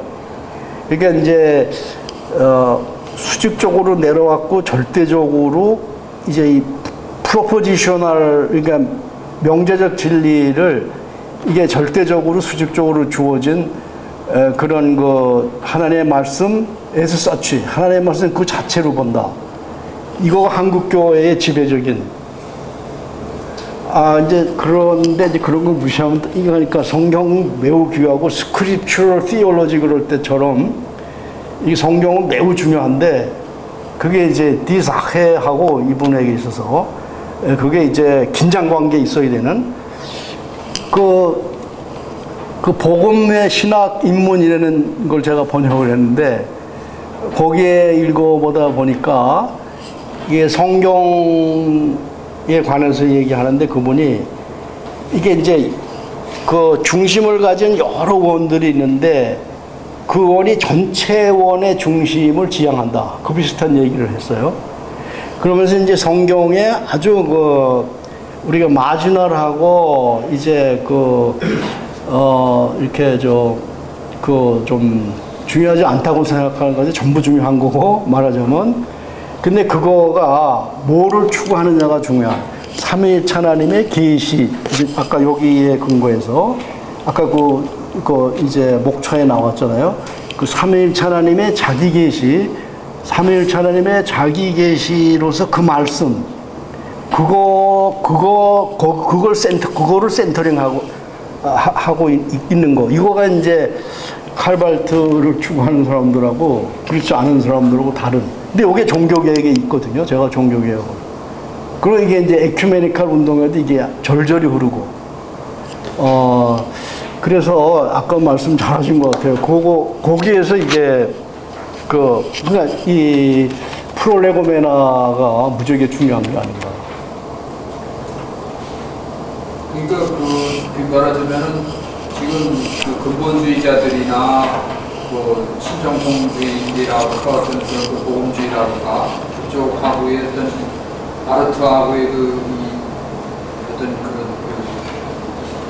차이가 아니라 어떤 그런 종합이라고 할 수 있는 것은 칼빈의 어떤 그러한 종교개혁 신학을 누가 더 잘 해석을 하고 그게 뭐냐 그것을 아까 부분을 하면 이게 진짜 누가 틀리고 누가 맞았느냐 또 우리가 어떤 것을 지향해야 될 것이냐라고 하는 것이 나오지 않느냐. 그렇죠. 그것도 이제 칼빈주의에 있는 그러니까 이제 그런 전통의 칼빈 주의자들이라고 그 정통을 입고 있다라고 주장들을 하지 않습니까? 그러니까 그런 입장이 있을 수 있겠죠. 있는데 그거보다 역사적으로 제가 중요시 보는 거는 미국 장로교에서 이제 남북 전쟁을 계기로 그 이후에 이게 장로교도 갈라지고 이제 침례교도 갈라지고 그랬거든요. 그래서 그거가 1980년 이제 하여튼 계속 갈라져 있다가 결국은 83년인가 하여튼 언제 이게 이제 그러니까 한 총회 밑에 장로교가 들어왔거든요. 근데 그 과정에서 성경론에 관련하여 아주 중요한 부분이 있었거든요. 그러니까 이제 거기서 미국 장로교 싸움이 1967년도 그러니까 1967 Confession이라는 게 있어요. 그건 이제 에드워드 다웨이라는 프린스턴의 교수님이 그 칼발트 밑에서 공부하고 그러는데 근데 이제 그분이 그걸 작성을 하셨는데 그 신앙 고백서가 완전히 칼발트의 화해론 얘기하고 reconciled community로서 교회 공동체의 이제 social responsibility 이런 구조로 나가거든요. 그 이제 내내 그 67년도 그거를 못마땅히 생각한 게 남장로교 쪽 분들이었어요. 근데 이게 이제 결국 1991년인가 90년에 이 브리프 스테이트먼트 페이스라고 해가지고 해결이 됐는데, 근데 그 배후에 보면은 제가 그 글을 썼었고, 그때 그 김재준 박사님 계신데, 그 이종윤 목사님 그 목회하시는 그 뭐 발표할 때 제가 그걸 나중에 뭐 얘기하라고 그래서 그걸 주장을 했는데, 거기에서 그 이제 성경의 다양성과 통일성을 함께 묶으면은 이게 이제 연합하는 길이다. 결국 결론이 그렇게 났어요. 그러니까 이제 통일성 차원은 칼발트 쪽 경향이죠. 그리고 이제 그 근본주의나 또 이제 18, 19세기 복음주의 이런 계통은 성경의 다양한 명제들 다양성 아니에요? 그러니까 이게 교회가 합치기 어렵죠. 나름대로 또 그냥 조금만 좁아 자기 나름대로 성경 해석하고 또 목사님 개인들도 그러고. 그래서 이제 다양성과 이 통일성을 어떻게, 그러니까 unity in diversity 이런 걸로 해결을 봤어요. 그게 이제 에큐메니즘 쪽에서 많이 영향이 그런 식으로 간 게 아닌가 생각하는데, 하여튼 제가 그걸 발표를 했어요. 그래서 성경론에 관해서는 그렇게 해결이 됐거든요. 그래서 우리나라에도 그거를 이제 고쳐야 되는데, 지금 칼발트도 제대로 이게 고치질 않아가지고, 그걸 고치고, 그 다음에 이제, 그 복음주의, 근본주의 쪽에 그 다양성의 문제와 이거를 어떻게 해서 함께 어우러지게 만드냐, 이쪽으로 이제 나가야 되는데, 아직 거기 가지 못하고 있잖아요. 그 에큐메니즘도 그런 것 같아요. 그게 이 복음, 말씀의 통일성, 이거 칼발트가 어마어마한 공헌부터 칼빈이 공헌을 한 것처럼, 그러니까 그거를 붙들지 않으면, 그걸 붙들지 않고 있는 그 명제적 진리를 직접적으로 수직적으로 하나님의 말씀이라고 보는 이런 입장, 그러면서 다양한 입장 이렇게 서 있는 한은 상당히 어려운 것 같아요.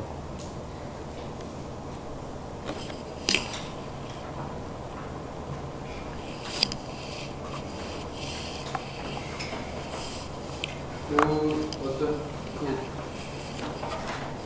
1967년도 창원하신 분이 누구신가요? 에드워드 다위. 에드워드 D-O-W-E-Y. 에드워드 다위. D-O-W-E-Y. 에드워드 다위. 그 무슨 책명 같은 거 있습니까? 예, 저희 집에 있는데, 그 이메일을 번호를 이따 갈 때 주시면, 네.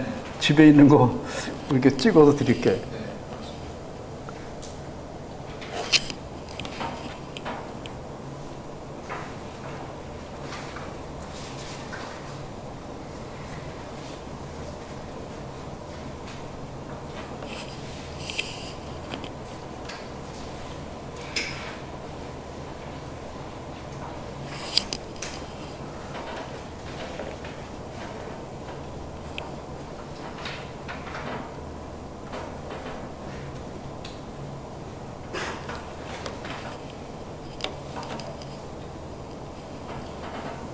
예, 말씀하시죠. 말씀하셔도 9페이지랑 10페이지에 있는 예. 조금 더 설명을 부탁드립니다. 예, 그러겠습니다. 9페이지하고 10쪽에 9페이지에 보면 그 3번 항목에 9페이지에 보면 그 3번이라고 써 있는 거 3번. 네. 거기서 그 교회 선포와 성경의 그 상응이라고 되어 있는데요. 이 상응이라는 개념이 좀 잘 안 나와서 그 교회 선포와 성경의 상응. 그래서 어렵네요. 그 보통 칼발트에 있어서 상응 개념은 엔트슈프레흥이라고 그래가지고 많이 모르는데 엔트슈프레흥. 근데 그게 이제 아날로기야, 닮았다, 비슷한 그 말하고 이제 통하는 건데, 예, 그런 의미에서 상응. 그러니까 이제 근데 이제 그런 상응에 대한 이야기에 있어서 그 핵심적인 거는 말씀 그 자체라고 하는 주장을 하고 있겠죠, 그죠?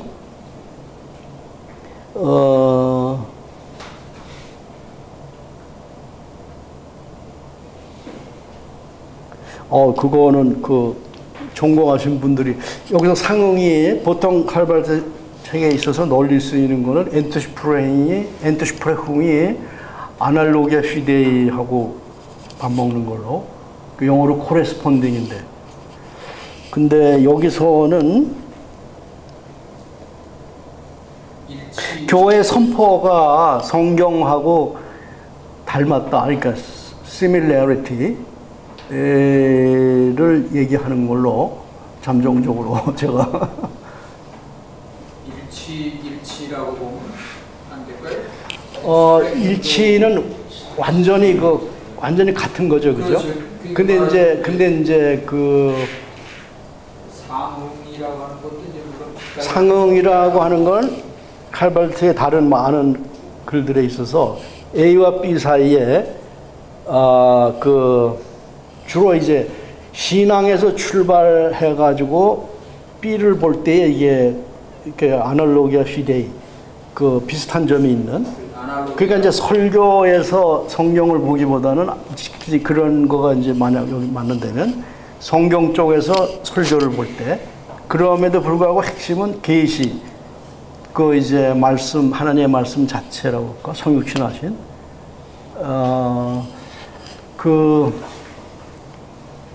그래 부족합니다. 그런 거. 하여튼 다른 데서는 이게 아날로기아 휘데이하고 맞먹는 걸로 나와요.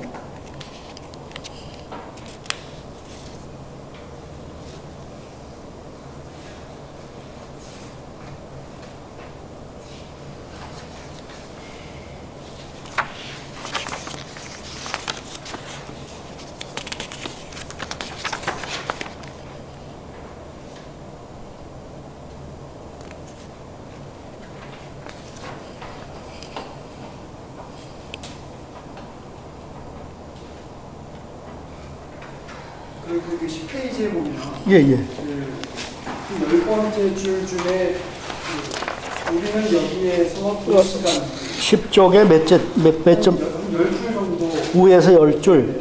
하나, 둘, 셋. 뒤쪽으로요. 응? 그 10째 줄 정도쯤에서 뒤쪽으로 우리는 여기에서 2시간. 찾았어요. 네, 우리는 여기에서 2시간을 사이에 계신 하나님의 말씀의 구체적인 이 현재라는 말 있지 않습니까? 예. 그 현재라는 말은 지금 실존하고 계시는 말씀에 대한 의미입니까? 아니면 우리가 이렇게 현상적으로 이렇게 경험되어지는 그런 문제입니까? 그 질문이 매우 깊은데. 근데 여기 말고 앞에서 칼발트가 그 하나님의 말씀이 이미 그 사도들에서 이제 증언이 됐고, 사도들에서 선포가 되고, 그리고 그것이 이제 다시 교회에 의해서 이제 기억이 되고, 그리고 또 앞으로 그렇게 될 거가 이제 기대가 되고, 이 비슷한 얘기가 이제 앞에 나왔는데, 그리고 그거에 이제 덧붙여서, 하나님의 말씀이 그때 거기에서, 그러니까 out there at that time, 그 엑스트라 노스, 우리 밖에 그때 거기에서 일어나는데, 그게 이제 현재의 자기 스스로를 하시는 그런 현존. 이럴 때는 현상적인 경험 차원의 것이라기보다는, 우리는 여기에서 두 시간들, 과거 예수 그리스도의 현현과, 이건 말씀드린 거죠. 하나님의 말씀이 다시 들릴 한 특정한 미래 사이에, 그러니까 이제 그 과거와 그 하나님의 영원한 현재인데, 과거와 그런 미래 사이에 계신 하나님의 말씀의 구체적인, 근데 여기에서 이 말씀의 현존과 그 사건과의 관계에서 신앙의 사건도 생긴다고 이제 여기 보면은 앞에 그러거든요. 그러니까 이제 이게 경험적인 차원하고 이게 또 동떨어진 것도 아닌 것 같아요. 그래서 이제 곧 파악 불가능하면서도 그 도저히 유한하고 저 허물이 많은 우리에게 참 파악 불가능한 건데, 그러면서도 확실한 현재, 그리고 언제나 새로운 현재이면서도 유일회적으로 단번에 일어난 현재에 대하여 묻고 있는 것이다. 그래, 이거 굉장히 중요하죠. 저기 계시를 말하는 건데요. 네, 그런 것 같아요. 말씀과 그다음에 선포 사이의 계시를 얘기. 예. 계시를 말하는. 계시 같아요. 왜냐하면 그 밑에 단락들을 보면은 그 굵은 글자를 쓴 거 보면은 우리는 하나님의 계시에 대한 개념을 다루고 있다 말이죠. 그래서 여기서 하나님은 성경과 선포에 따르면은 그건 이제 삼위일체에 대한 얘기로.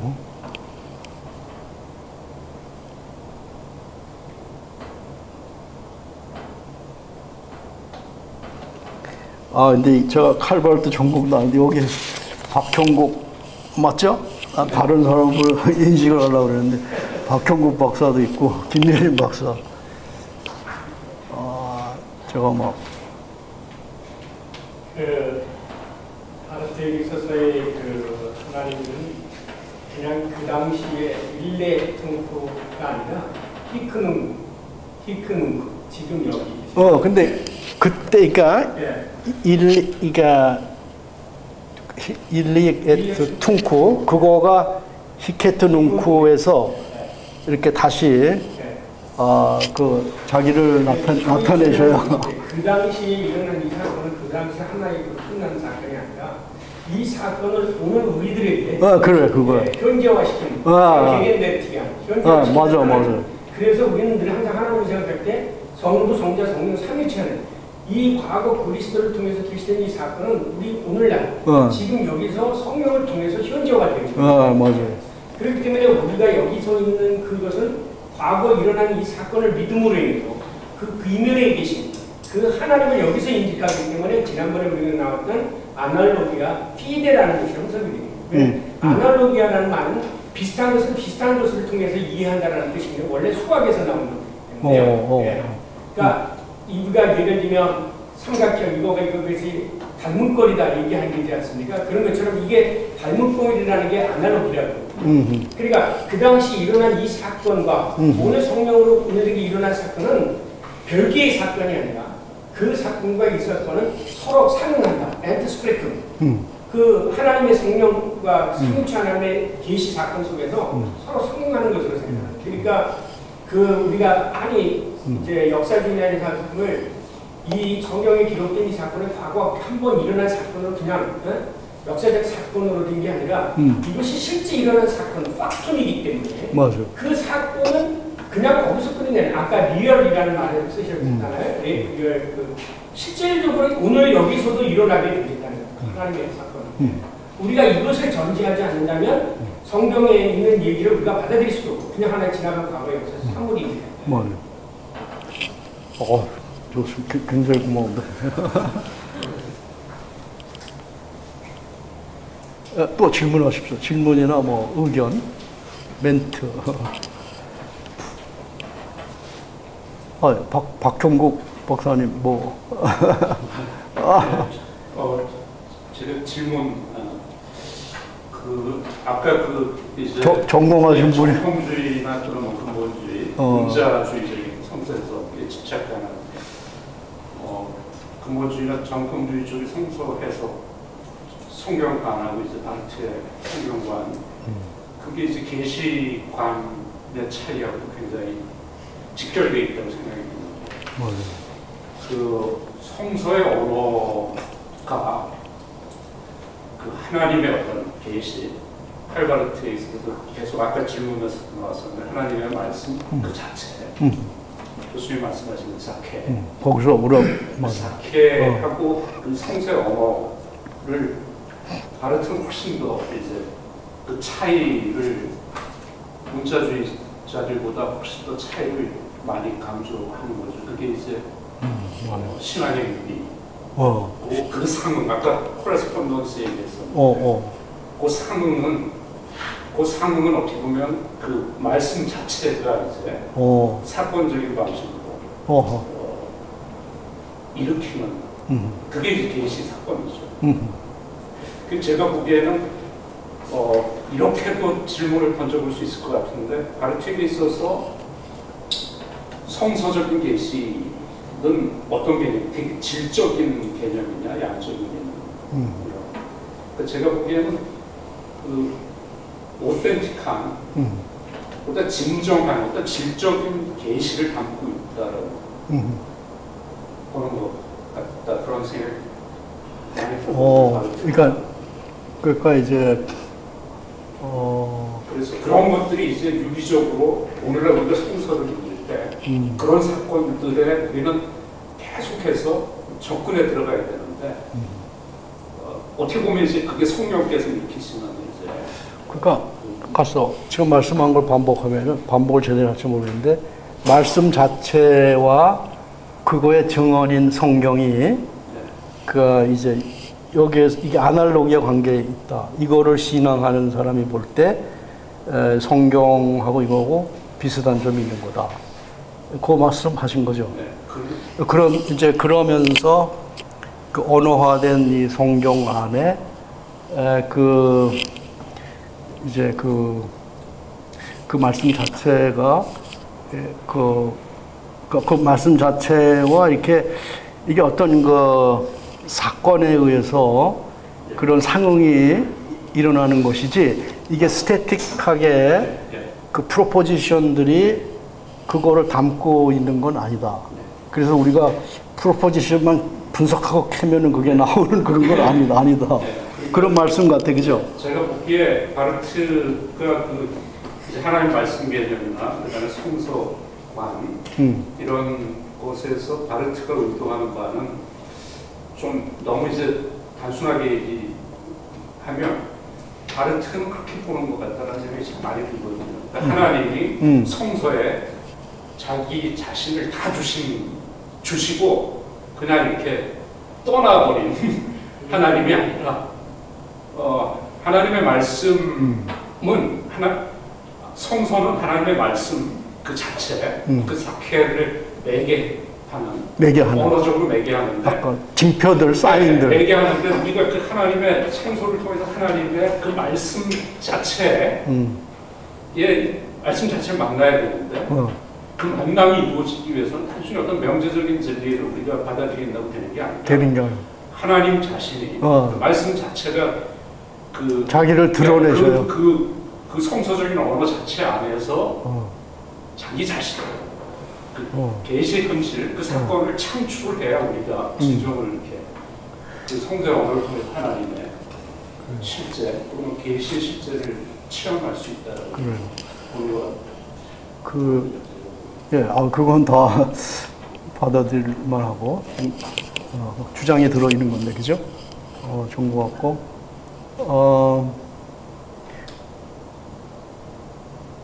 그러니까 이제 이 세상의 모든 사물이나 인간들은 아닐지 몰라도 성경은 하나님을 분명히 가리키는 그런 그 사인들이고 한 걸음 더 나아가서 엔트슈프레싱이 이제 그 하나님이 스스로 자기를 계시한 사건에서 또 믿음의 사건과 더불어 그게 이제 일어날 수 있는 거고.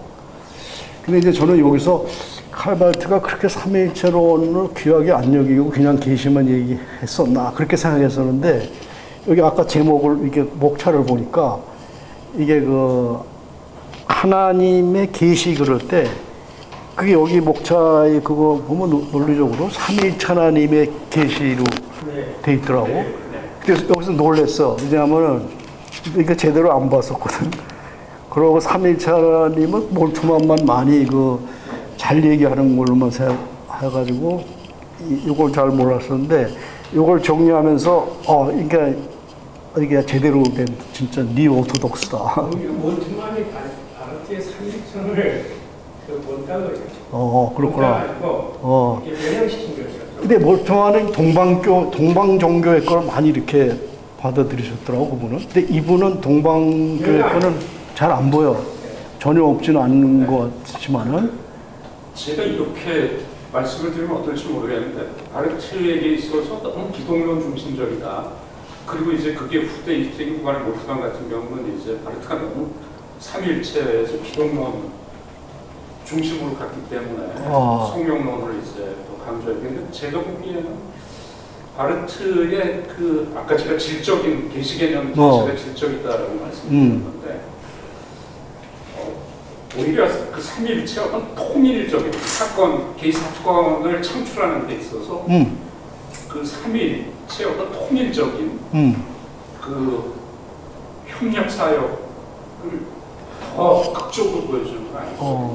그럼 참 멋있는데 이거 제가 좋아하는 그런 방향인데 그러니까 이제 그 말씀론 그래가지고 그 삼일체로 관계없이 보지 말고 뒤까지 보면은 앞에서는 그게 잘 관계가 안 되잖아요, 그죠?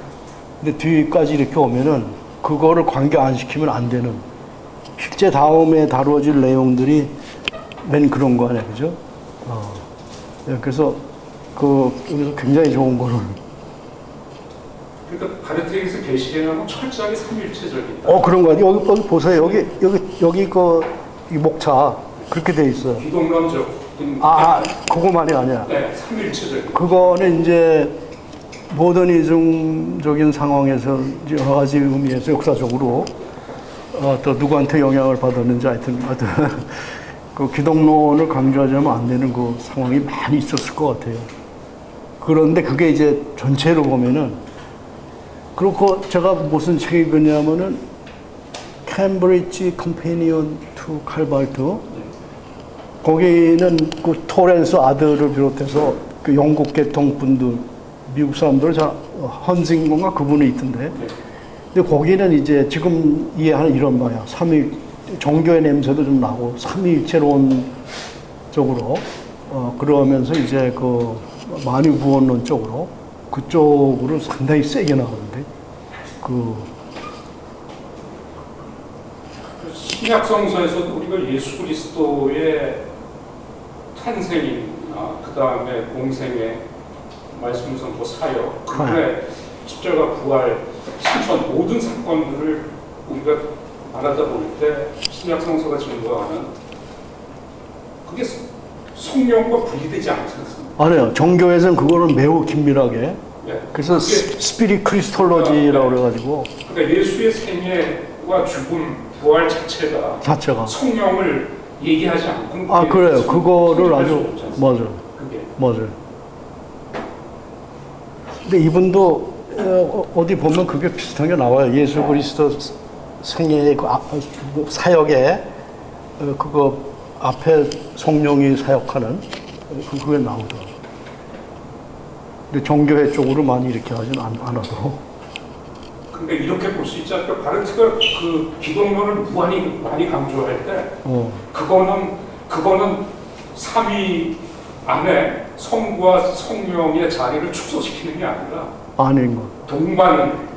제가 최근에 자꾸 그렇게 이해를 하게 되는 거예요. 요거를 보고. 그러니까 예수 그리스도를 무한히 강조하면 할수록 오히려 바르트에게 있어서는 삼위일체가 더 많이 강조, 성령이 더 많이 강조. 그렇게 봐야 될 것 같아요. 그렇게 봐야 될 것 같아요. 고마운데. 예.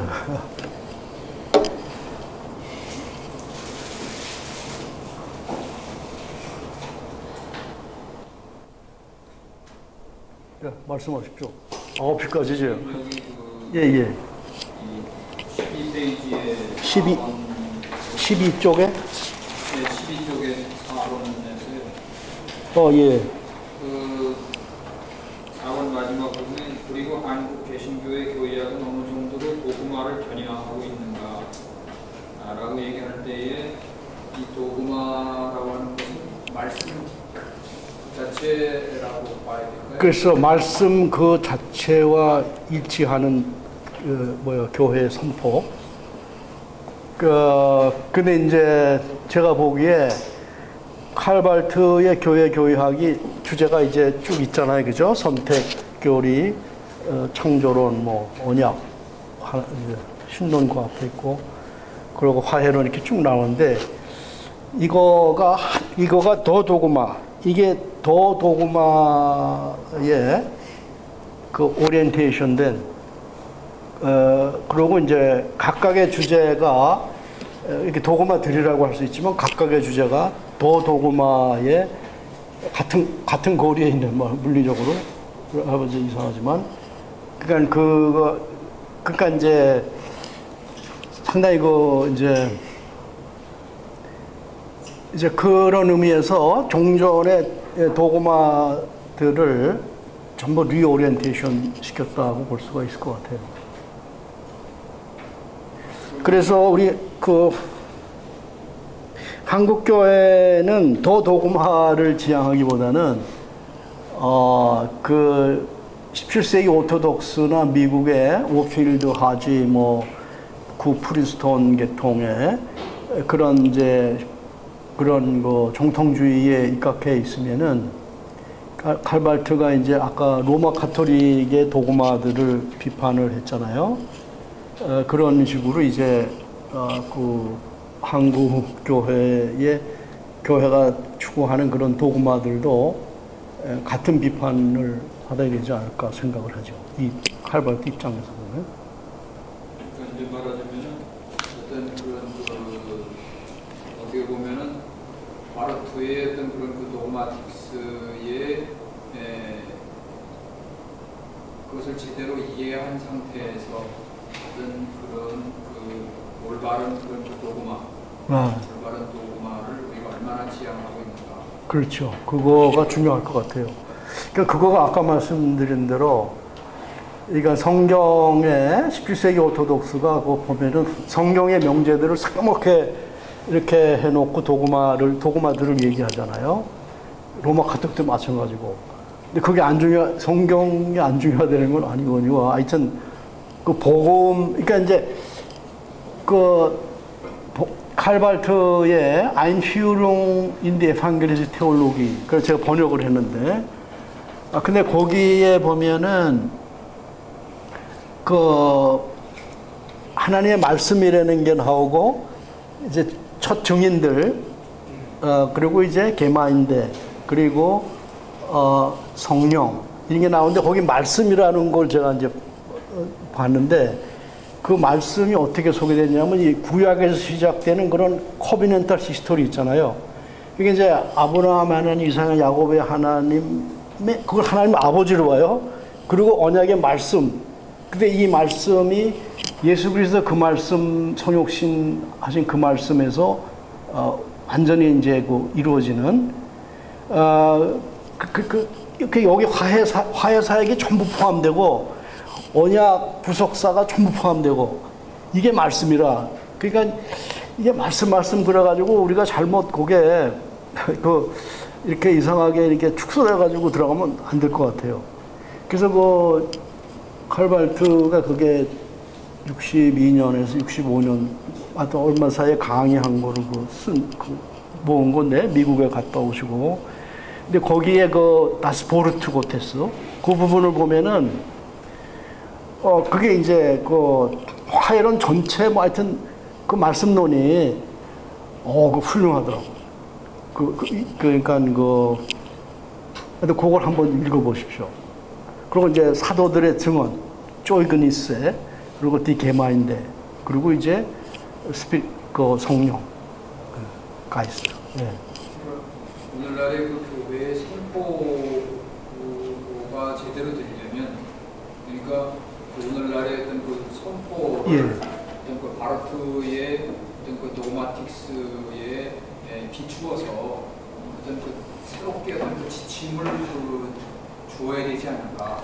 예, 그렇죠. 근데 이게 참 이게 쪽수도 많고 어려워요. 어려워서 제가 최근에 생각하면 우리 목사님들 얘기했는데 그걸 제가 번역했거든요. 지금 절판이 됐는지 계속 나오는지 모르겠어요. 저는 복음주의 신학이라는데 지금은 다시 하려면 복음의 신학으로 해야 될 것 같아요.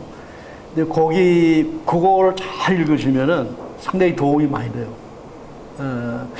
그게 이제 하여튼 근데 화해론을 전부 읽고 그러면서 그거를 읽으면은 더 좋죠. 그런데 이제 너무 이제 힘들고 바쁘니까 그거를 먼저 읽는 것도 좋은 것 같아요.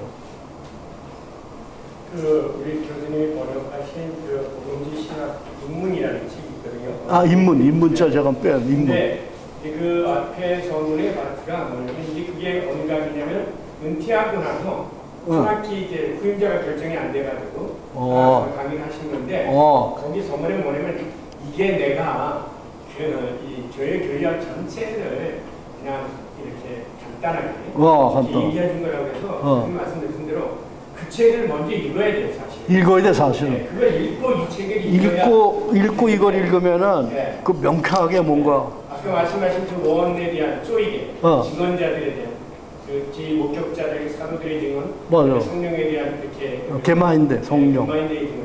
이 세 개의 증언들이 결코 서로 분리되지 않는다는 맞아요. 다 그 구심점인 예수 그리스도의 그 사건, 페파팍스 단함범리를 위해서 일어나는 사건에 대한 기술이기 때문에 이들이 이 증언한 이 말씀이 증언이 이것이 기독교의 것이 하나님의 말씀인데 이 성경인데 이것을 또 하나님의 말씀 되게 하는 분인 누구냐면 바로 곧 예수 그리스도의 영인 성령이라는 거죠. 그래서 아까 교수님 말씀하신 대로 우리가 늘 항상 바르트를 이해할 때 그리스도 젠트리즘이다, 그리스도 중심주의다라고 해서 비판을 하는데 사실은 그리스도 중심 안에는 성부, 성자, 성령, 삼위일체 하나님 같이 있는 것이지 이게 무슨 30년처럼 따로 떨어져 있는 그리스도인이 아니라는 거예요. 맞아요. 이게 화해론에 가면은 다 된다고. 창조론에서 뭐서 계약에 대한 얘기를 하면서 그렇죠.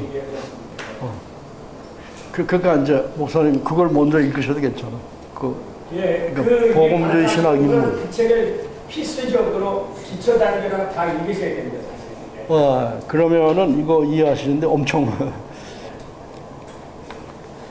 시간이 많이 들어갔습니다. 감사합니다.